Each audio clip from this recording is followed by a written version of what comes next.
যদি আশা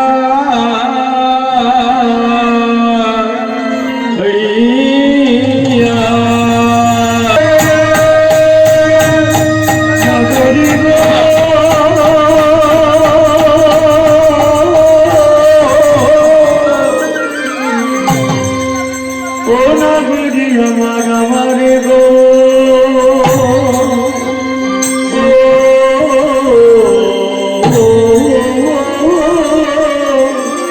আমার গৌরী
অঙ্গ সুন্দরে ডুবল ভগত যত শোকেরও সায়রে।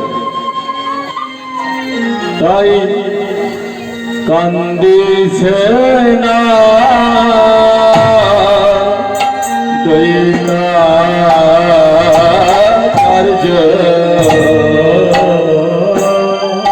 কাঁদিছে না অদ্বৈতাচার্য।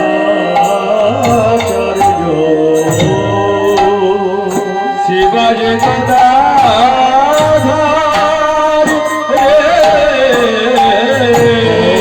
কাঁদিছে না অদ্বৈতাচার্য। শিবাস গদাধর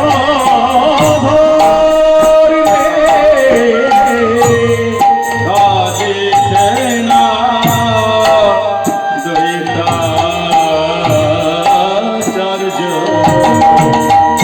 কাঁদিছেন শিবাজ গদাধর।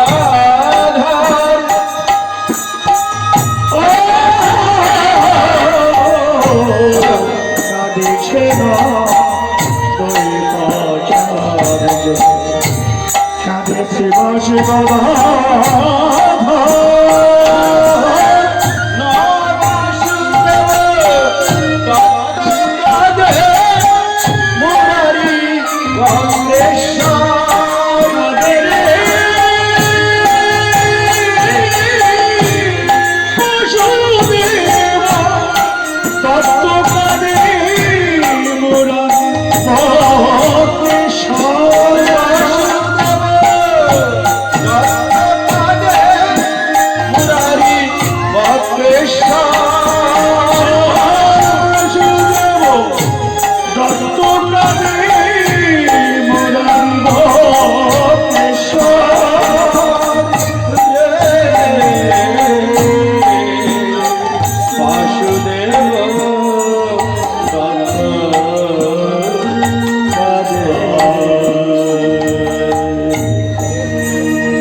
উপনিষদ যাহাকে অদ্বৈত ব্রহ্ম বলিয়া নির্দেশ করেছেন, সেই শ্রীকৃষ্ণ চৈতন্যের অঙ্গকান্তি স্বরূপ অর্থাৎ উপনিষদ যাকে অদ্বৈত ব্রহ্ম বলেছেন, তিনি হচ্ছেন আমার শ্রী শ্রী কৃষ্ণ চৈতন্যের অঙ্গকান্তি স্বরূপ। যোগশাস্ত্রে যাহাকে পরমাত্মা বা পরম পুরুষ বলে আখ্যায়িত করেছেন, তিনি হচ্ছেন শ্রী শ্রী কৃষ্ণ চৈতন্যের অঙ্গের বিভূতি স্বরূপ। তত্ত্বে যাহাকে সৃষ্টির উৎপত্তি এবং প্রলয়, জীবনের অগতির গতি,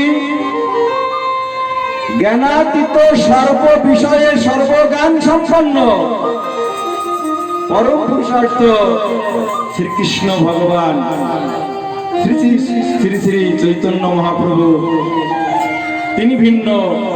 এই পরম তত্ত্ব আর কিছু নাই। সেই পরম তত্ত্বকে এই ধরাধারে ধামে আনবার জন্য অদ্বৈত আচার্য মহাপ্রভু প্রতিনিয়ত গঙ্গার কূলে বসে হুঙ্কার দিয়ে ডাকতেন, ওম গোবিন্দ সাহা,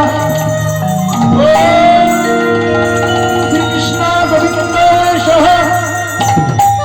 এমনি ভাবে তুলসী পত্র এবং গঙ্গা জল নিয়ে ডেকে ডেকে তাকে এনেছিলেন এই কলিহত পাপাচ্ছন্ন জীবকে উদ্ধার করবার জন্য। সেই মহাপ্রভু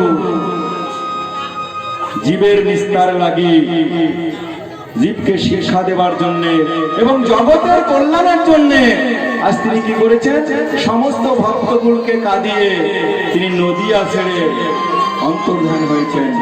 তাই কাঁদিছেন অদ্বৈতাচার্য শ্রীবাস গদাধর, বাসুদেব দত্ত কাঁদে মুরারি বক্রেশ্বর। তাই বাসুদেব নর হরি ও বাসুদেব নরহরি বাসুদেব নর হরি বাসুদেব নরহরি কাদে উচ্চরায় রে বাসুদেব নরহরি কাদেও নরহরি রে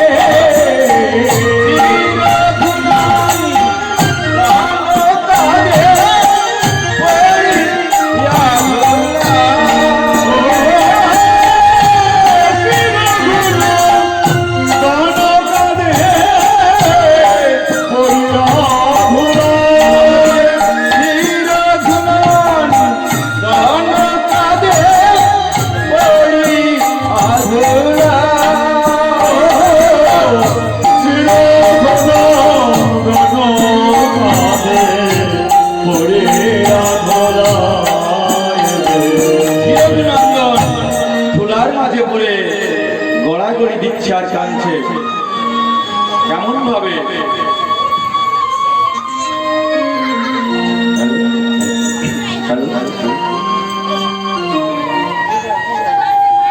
চিরঘুনন্দন আমার ধুলায় লুটিয়ে কান্না করছে বলি লুটা এলো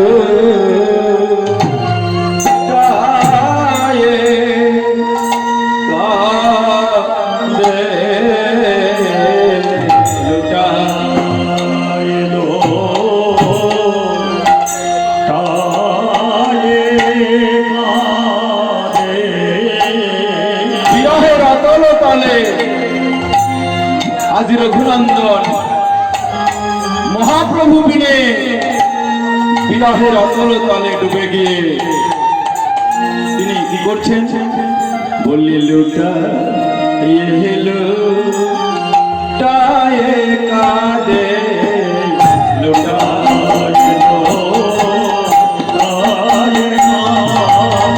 ধুলাই গড়া গড়ি দিয়ে এলো তায়ে কাঁদে ধুলাই গড়ি দিয়ে তোমায় লো তায়ে কাঁদে লুটা এলো তায়ে কাঁদে লুটা এলো তায়ে কাঁদে মহাপ্রভু আমার শুনে এলো তায়ে কাঁদে মহাপ্রভু আমার শুনে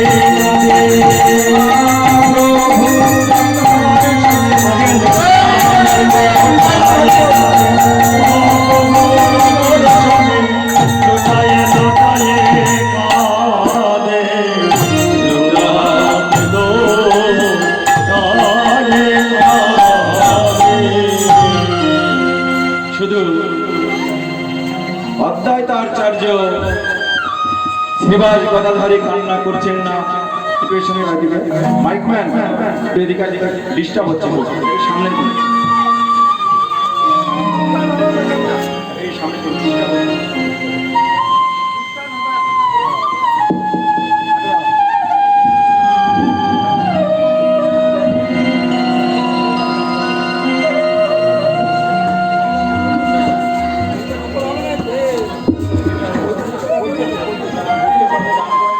disturb হচ্ছে। হ্যালো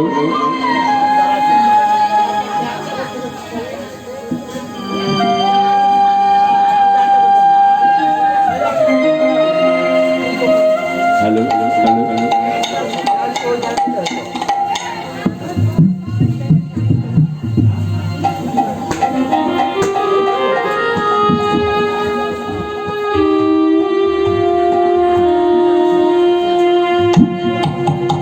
জানি তাই।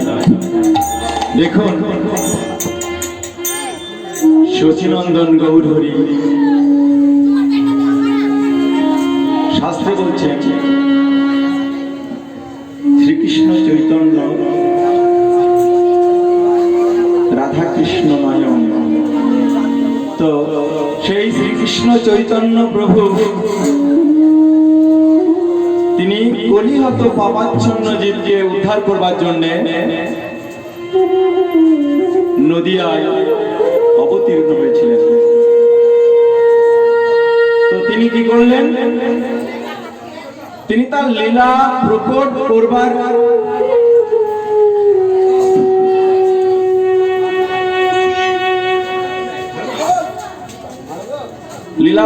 করবার জন্য,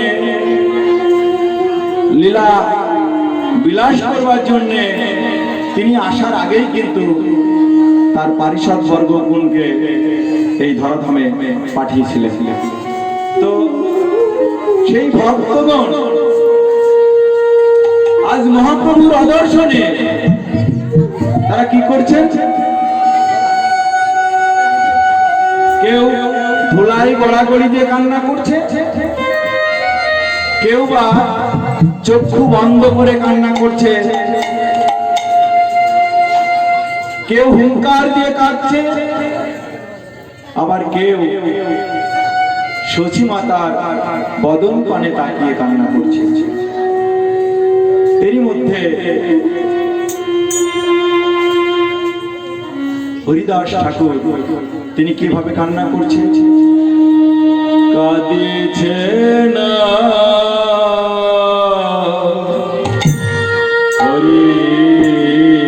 হরিদাস, কাঁদিছে না হরিদাস, দুয়া কি দিয়া হরি নিত্যানন্দ কান্দে শশীর শশী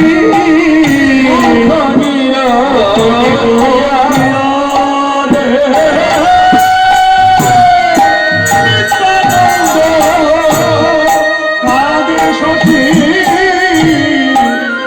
মুখ তাহলে হরিদাস ঠাকুর যিনি 3 লক্ষ বার হরিনাম করতেন, 3 লক্ষর মধ্যে তিনি 64 মালা উচ্চ স্বরে করতেন।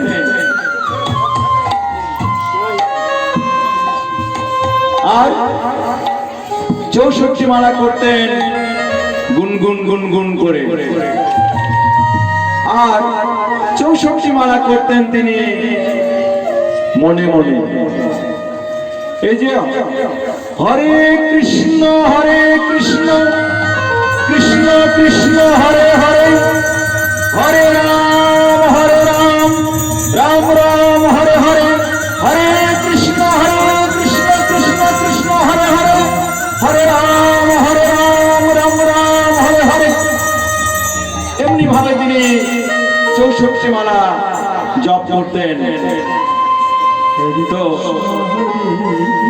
আমরা কিন্তু কম বেশি, আমরা যারা সনাতন ধর্ম অবলম্বন করে চলি, যারা বৈষ্ণবীয় আদর্শে বৈষ্ণব ভাবধারায় একটু আমরা চলাফেরা করি, আমরা কিন্তু প্রত্যেকেই এই হরে কৃষ্ণ কৃষ্ণ কৃষ্ণ হরে হরে, হরে রাম রাম রাম হরে হরে, এই নাম কিন্তু আমরা প্রত্যেকেই কম বেশি জানি। কিন্তু এই নামের মধ্যে কি আছে? আর এই নাম করলেই বা কি হয়? হরিদাস ঠাকুর কেনই বা এই নাম করতেন? আমরা কিন্তু যারা এখানে আমার গৌর গোবিন্দের ভক্ত আছেন, মায়েরা আছেন বা বাবারা আছেন, একটুখানি কিন্তু আমি এই প্রসঙ্গে হয়তো আপনারা জানেন, কিন্তু আমি একটুখানি বলতে চাই যে হরে কৃষ্ণ কৃষ্ণ কৃষ্ণ হরে হরে, হরে রাম রাম রাম হরে হরে। তাহলে এই যে এই 16 নাম 32 অক্ষর, এটা কিন্তু আমরা কম বেশি সবাই জানি। এটা করলে কি হয় আর না করলেই বা কি হয়? আমরা কেউ এটা বুঝে করছি, কেউ না বুঝে করছি। তো দেখুন, শাস্ত্রে বলছে 16 সখা 16 সখী 32 অক্ষর, হরি নাম তত্ত্ব ধর্ম জ্যোতি গুরু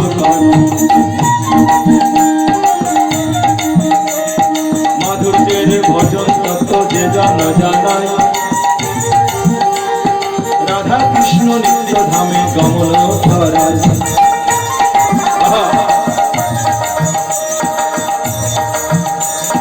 হরে কৃষ্ণ রাম এই মন্ত্র সরকার, এই 3 নামতন্ত্রে সূত্র করল হাত। দেখুন, 16 সখা 16 সখী 32 অক্ষর, হরিনাম তত্ত্ব ধর্ম অতি বৃহত্তর। কেন বৃহত্তর? এই হরে কৃষ্ণ রাম এই 3টে মাত্র নাম। এর 8 বার আছে হরে, 4 বার কৃষ্ণ, 4 বার রাম। তাহলে এর তো মিনিং আছে। কেন আমি আন্দাজে হরে কৃষ্ণ বলবো? তার জেনে বুঝে পড়া ভালো নয় বাবা, বলুন। তাহলে দেখুন, এর প্রত্যেকটা কত রকমের ব্যাখ্যা আছে। এই জন্য বলছে হরিনাম তত্ত্ব ধর্ম অতি গুরুতর। আমি যদি প্রথম কৃষ্ণ উচ্চারণ করি, প্রথম কৃষ্ণ পরম ব্রহ্ম শ্রী গোবিন্দ। দ্বিতীয়বার কৃষ্ণ নাম উচ্চারণ করলে হয় বাসুদেবের নাম স্মরণ করা। তৃতীয়বার উচ্চারণ করলে হয় জগন্নাথ দেবের নাম উচ্চারণ করা। চতুর্থবার করলে হয় বলভদ্রের নাম উচ্চারণ করা। এরূপ প্রথম রামে শ্রীমতী রাধিকা, শ্রীরাধিকা। দ্বিতীয় রামে লক্ষ্মী, তৃতীয় রামে সরস্বতী, চতুর্থ রামে সুভদ্রা। এইরূপ প্রথম হরে বিশাখা, দ্বিতীয় হরে প্রেমময়ী শ্রীরাধা, তৃতীয় হরে সিংহাসন, চতুর্থ হরে শেষদেব, পঞ্চম হরে সুদর্শন, ষষ্ঠ হরে শেষদেব, সপ্তম হরে রেবতী, অষ্টম হরে বিরোধী। তাহলে এই দেখুন যে এক একটা নামের সঙ্গে এক একজনের নাম কিন্তু জড়িয়ে আছে। এ তো গেল একটা দিক। আবার হরে, হর হয়কার হরে, এই যে হরে, এই যে হরিদাস ঠাকুর এই যে হরিনাম করতেন, তাহলে প্রথম হর হয়কের হরে। তাহলে হতে কি? হতে হিঙ্গুল বর্ণ, হয় সর্বশ্রেষ্ঠ, অজ্ঞান জ্ঞান অজ্ঞানে যত পাপ করে নষ্ট। দেখেন, হরে কৃষ্ণ রাম নামে প্রথম হ উচ্চারণ করলে কি হচ্ছে? হতে হিঙ্গুল বর্ণ, অর্থাৎ দুধের মধ্যে আলতা মিশালে যেমন রং হয়, ঠিক ঠিক হকারের রূপটা হচ্ছে তদ্রূপ। যারা গুরু পাশে দীক্ষা নিয়েছেন বা গুরুচরণ আশ্রয় করেছেন, তারা হ বলবার সঙ্গে সঙ্গে বুঝতে পারেন যে হয়ের আকৃতি কেমন। তাহলে হকারে হিঙ্গুল বর্ণ, হয় সর্বশ্রেষ্ঠ, জ্ঞান অজ্ঞানে যত পাপ করে নষ্ট। রেকারেতে রক্তিম বর্ণ, গোপাল নির্ণয়,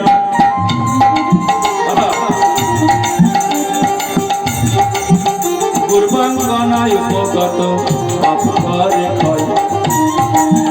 রেকারে কি আসছে? বলছে রেকারে রক্তিম বর্ণ, গোপাল নির্ণয়। দেখি আমাদের এই গ্রাম বাংলায় যারা কৃষ্ণ ভক্ত মায়েরা, তারা কেউ নন্দের গোপাল, কেউ ব্রজের গোপাল, কেউ ননীচরা গোপাল, কেউ নাড়ু গোপাল, এইরকম কিন্তু গোপাল পুজো করে। তাহলে শুনুন মায়েরা, এই শুধুমাত্র আপনারা রেকার উচ্চারণ করলে এই গোপাল পূজার ফল হয়। তাই বলছে রেকারে রক্তিম বর্ণ গোপাল নির্ণয়, গুরবাঙ্গনা উপগত পাপ করে ক্ষয়। গুরবাঙ্গনা কথার অর্থ হচ্ছে গুরু পত্নী হরণ করলে যে পাপ হয় সেই পাপ কিন্তু রেকার উচ্চারণ করবার সঙ্গে সঙ্গে কিন্তু এই পাপ থেকে মুক্তি লাভ করা যায়। তাই বলছে হকারে হিঙ্গুল বর্ণ সর্ব পাপ ক্ষয়, রেকারে রক্তিম বর্ণ গোপাল নির্ণয়, গুরবাঙ্গনায় উপগত পাপ করে ক্ষয়। এবার দেখুন, এবার বলছে কৃষ্ণ কয়রি মধ্যেনশয় মধ্যেন্ন। তাহলে আমরা যে কৃষ্ণ কৃষ্ণ বলি এর কিন্তু একটা সাংঘাতিক মিনিং আছে। বলে কৃষ্ণ কৃষ্ণ বলি, এই কৃষ্ণ নামের কিন্তু একটি অর্থ আছে। কেমন?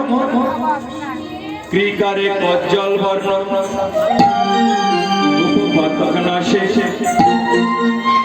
গতি শক্তি রতি প্রেম ইহাতেই আসে। তাহলে ক্রিকারে কজ্জল, কজ্জল কথার অর্থ হচ্ছে কালো। এই পৃথিবীতে যত কিছু রং আছে তার প্রত্যেকটি কালো। আপনারা বলতে পারেন যে আবার কেমন কথা না, দেখুন পৃথিবীতে একটি মাত্র রং, সেটা হচ্ছে কালো রং। আমাদের এই যে গায়ে এই যে হলুদ উড়নি কিংবা এই কমলা যে ধুতি বা যে কোনো রং যদি আমরা আগুনে পুড়াই সেটা কি রং হয় গো? কালো তো। তা পৃথিবীতে একটি রং আছে কালো। তাই কিতে কজ্জল বর্ণ উপপাতক নাশে। উপপাতক কথার অর্থ হচ্ছে 49 রকমের পাপ। 49 রকমের পাপ শুধু কয়রি উচ্চারণ করলে এই পাপ নষ্ট হয়। তাই আমাদের শাস্ত্রে বলছে কৃতে কজ্জল বর্ণ উপপাতক নাশে গতি শক্তি রতি প্রেম ইহাতেই আসে। এই যে আমার চলা বলা, কথা বলা, গান করা, এই যে আপনারা বসে শ্রবণ করছেন, এই সব কিছুই কিন্তু এই ক্রিকার উচ্চারণ করলে হয়ে যায়। আর মধ্যে ছয় নয়, কৃষ্ণকার লোহিত বর্ণ, কৃষ্ণকার লোহিত বর্ণ মানব উদ্ধারে।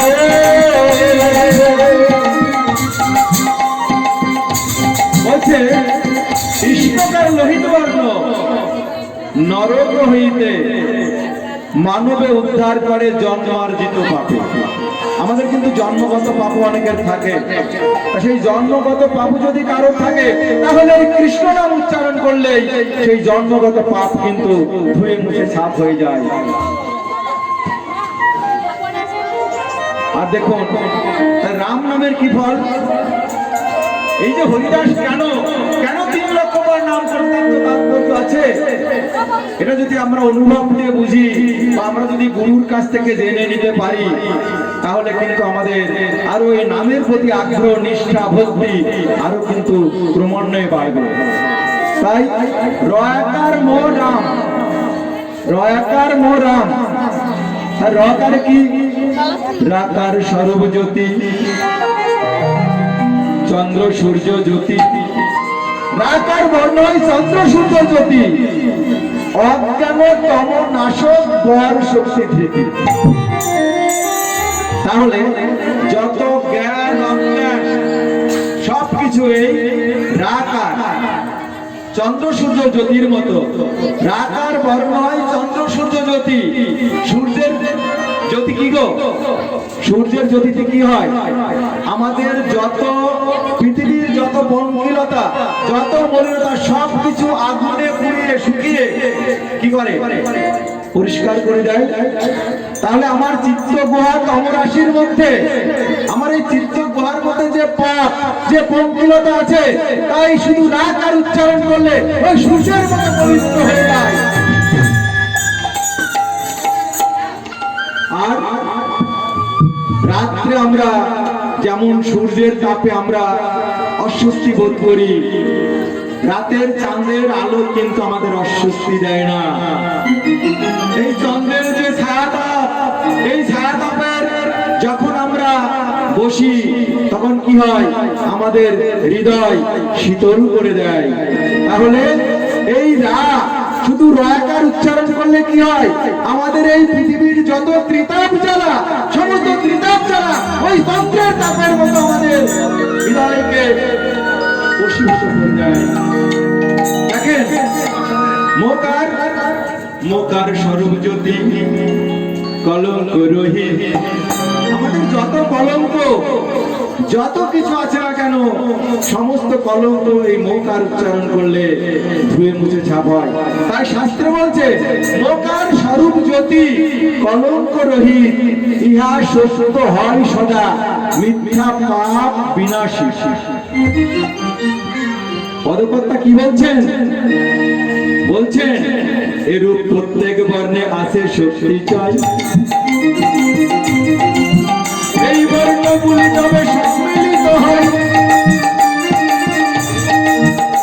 ফলে অসীম শক্তি বস্ত্র নামতা।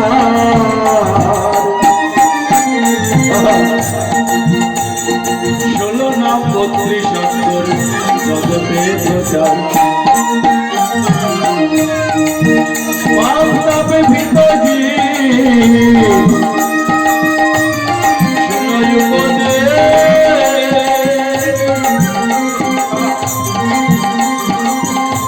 হরে কৃষ্ণ রাম নামে দুর্বার ক্লেশ।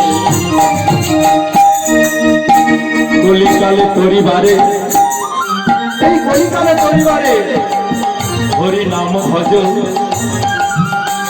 গুরু পাশে শিক্ষা লাও লই পদ রাজ।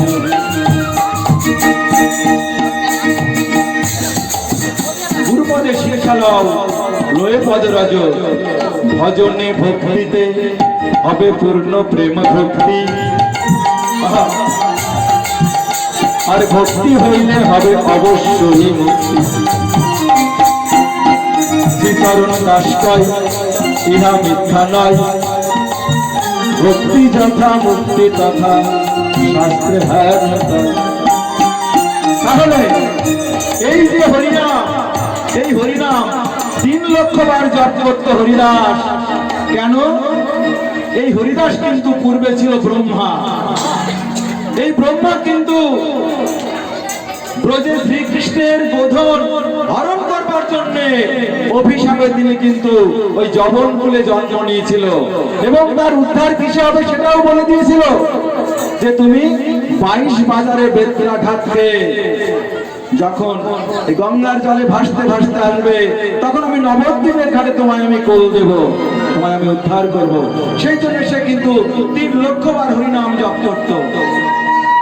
তাই কাঁদিছেন হরিদাস 2 আঁখি মুদিয়া। কেন?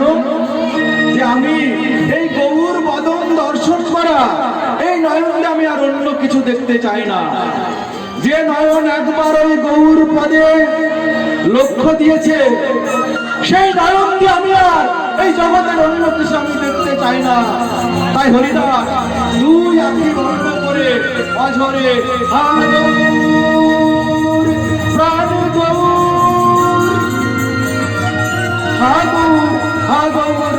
গৌর এমনি ভাবে আমার হরিদাস ঠাকুর কান্না করছে। আর নিত্যানন্দ রায় তিনি প্রভুর স্বরূপ অবতার, অর্থাৎ নিত্যানন্দ রায় এবং মহাপ্রভু একই রূপ দেখতে, একই সদৃশ। তিনি কি করছেন? ওই আমাদের সচিমা, তিনি পুত্রকে হারিয়ে অর্থাৎ পুত্র অদর্শনে, যেমন এই বাড়ি যে যিনি নামটা কি যেন শুনলাম, মধুসূদন মণ্ডল, উনি যখন সবার অগোচর হয়ে গেছেন, অগোচর কথার অর্থ গোচরের বাইরে, অর্থাৎ আমাদের এই চাক্ষুষ চোখে দেখার বাইরে। ওনাকে যদি এখন পৃথিবীর সমস্ত সম্পত্তি একদিকে করে বলা হয় তুমি ফিরে এসো, আসবে? পৃথিবীর সমস্ত সম্পদ যদি একদিকে করা হয় এবং বলা হয় যে তুমি মধুসূদন মণ্ডল ফিরে এসো, আসবে কি? আসবে না। তাহলে তার প্রিয়জন যারা, সন্তান সন্ততি বা তার আত্মস্বজন পরিজন, তার স্ত্রী বর্গ যারা আছেন, তারা কিন্তু এমনি ভাবেই কেঁদেছিল যে কোনোদিন একে আর ফিরে পাবো না। তো সচিমাতা কিন্তু পরপর তার অনেক সন্তান এইভাবে, আর তার বড় পুত্র যিনি বিশ্বরূপ, সেও সন্ন্যাস নিয়ে চলে গেছেন। মহাপ্রভু তার অষ্টম গর্ভজাত, তিনি তাকে হারিয়ে কেমন ভাবে কাটছেন আপনারা ওই নিমাই সন্ন্যাস পালা হলে বুঝতে পারতেন যে সে কেমন ভাবে নগরের মানুষের কাছে আহ্বান করে ডাকছে যে নিমাই দাঁড়ারে, দাঁড়ারে নিমাই, দেখি নয়ন ভরে। তো এমনি ভাবে তিনি কান্না করছেন। আর কি, কেহ কেহ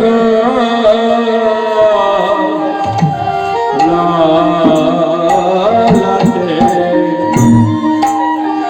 করো করাঘাত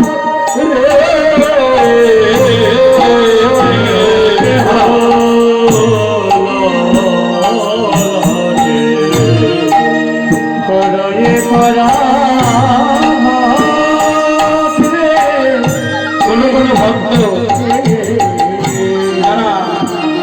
মহাপ্রভুর হরিবাসরে নিত্য আরাধনা করতেন,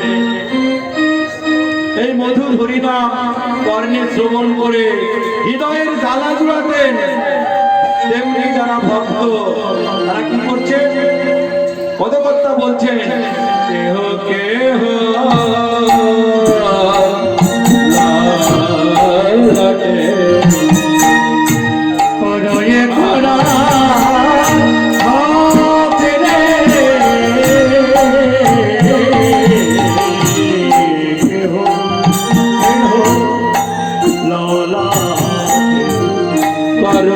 করা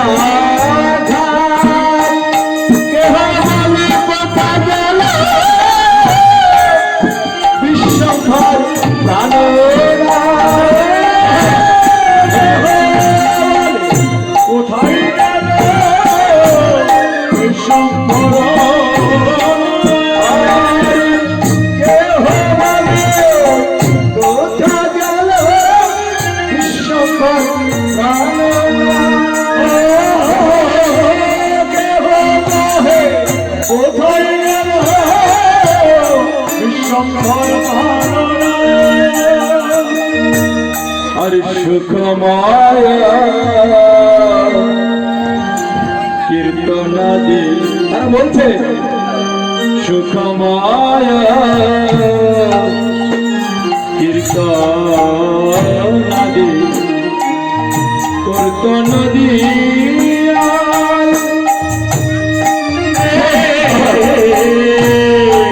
সুখময়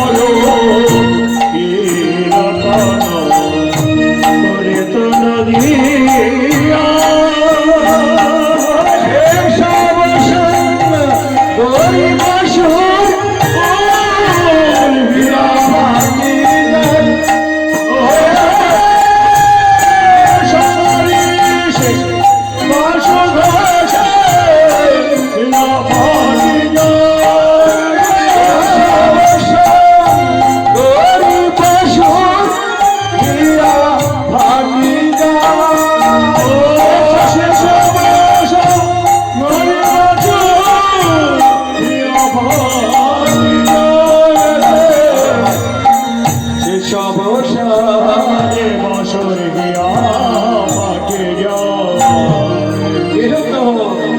ললাটে করয়ে করা ঘাত মহাপ্রভুকে ওর দর্শন হয়ে আজ কেহ বলে কোথা গেল বিশ্বকর প্রাণনাথ সুখময় কীর্তনাদি করত নদিয়ায় সে সব শঙ্করী বাসুর হিয়া ফাটি যায় পদকর্তা বাসু বসে হিয়া হিয়া মানে মন তাহলে আমাদের চিত্ত মানে মন বা হিয়া মানে মন সেই হিয়া হেঁটে যাচ্ছে সে কাউকে বলতে পারছে না ও বাসুরে হিয়া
জয় নিতাই, জয় গৌর।